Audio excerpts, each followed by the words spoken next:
With 2022 drawing to a close, it is time to examine what in the world happened this year in real estate and for me to make a handful of predictions about 2023. This year was certainly up and down, with some of the hottest times in history to some of the quickest downturns we have ever seen. Now, regardless of the ups and downs, our team has still helped over 80 families with their moves in 2022, so my assessments are based off of data and what I see continue to happen and what are the opportunities that there are if you're a buyer or seller. You don't want to miss out. My name is Spencer Su, the tech realtor of the Bay Area. Let's go over, before we talk about the future, we need to address the past. What exactly happened throughout the year if you were not tracking it minute by minute, week by week, day by day like I am?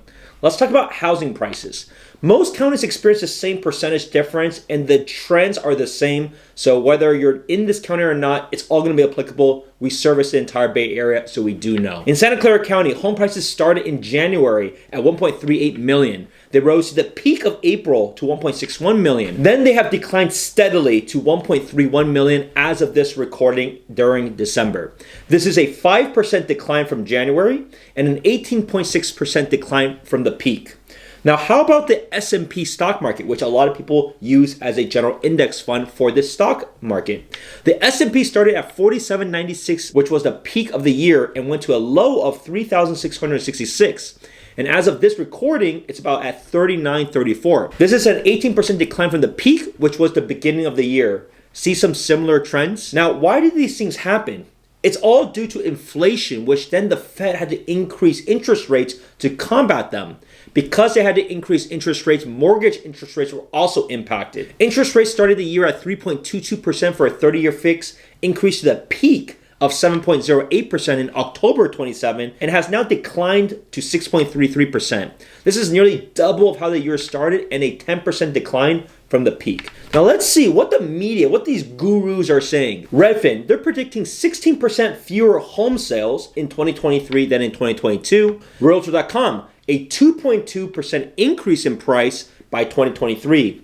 Bankrate, prices increase by 1%.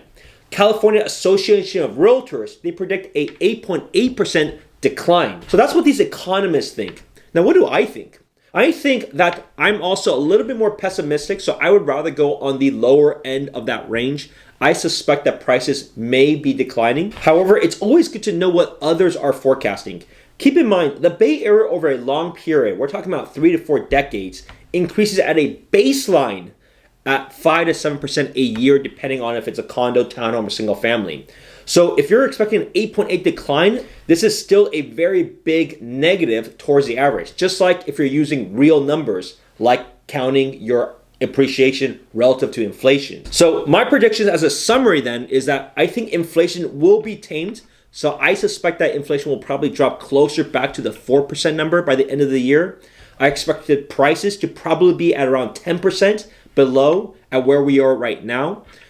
And I suspect mortgage rates will probably hover between 6 to 7%. So you may be thinking, okay, I'm going to go time the market. What does this mean if you're a buyer or seller? The reality is, I think there's going to be a low point of 10%. I just don't know when, and nobody really knows when.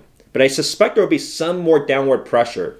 That being said, we're not market timers. Neither should you be. When was the last time you were successful in being a market timer? Because at the end of the day, when things are going up or when things are going down, there's different pros and cons of that. Let's talk about some of the things when you're in a down market. There's less competition out there. That's why prices are going down. You can buy with low money down because there's no appraisal risk. You can ask for discounts. You can get seller credits. You have a lot more abilities to get contingencies accepted. Now, if you want to wait for the market to go back up, the downside is you don't know when the market goes up until it's in hindsight. But why do prices go up then? Prices go up because everybody feels the same way. And so there's multiple buyers and bidders for a home, which then puts pressure up. So what does that mean? You will have potentially appraisal risks because now you're going to be buying above what other homes have been selling for historically. You're going to have a lot more competition. So going back to the frenzy that we had over the last couple of years, you're going to be back to that emotional state. So be ready to compete. Be ready to fight for it. Be ready to sell your child's name to be able to get that house, right? So as you can see, there's pros and cons of one approach of the other, and pros and cons of different markets. So it's important just to understand your options Understand if you're planning to be in the area for a couple of years, you have a fairly stable job, which many of us do, to be fair, then you should probably consider to settle down and buy a place and take advantage of this opportunity while so many are so fearful of the market. Because look at all the economies and look at all the stats. Like the ranges work for what? Downside is 8.8%. That's as worse as it is from a prediction perspective. Versus an upside, you have a few percent upside. So it's not as extreme. And for those thinking you're buying at the top of the market was in April. That was back several months ago. And so you're already at 18% below the peak of things. How much more will things decline? Time will tell. But as you can see, you're not even buying at the top of things anymore. Now, what if you're a seller, right? What should you do? You likely have made still a significant amount of profit for your home. And really, as long as you bought your home over the last 2+ years, you probably are doing extremely well. Now, you should still prep your home and work with a great stager and interior designer that I have so that you can position your home the best possible because there are less buyers out there.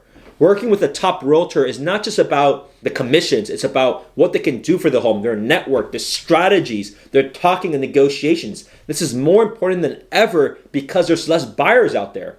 Right? So each opportunity you got to take advantage of. What do you think? What are your predictions for the end of the year? And share your source of how you're banking on that. If you're looking to buy, sell, or invest, my team would love to be your trusted real estate resource. You can contact us at any time, 408-547-4590. Send a call, a text. We can set up a strategy call to go over your thoughts, to go over a game plan, and let's start your new year off right and getting you the place that you want.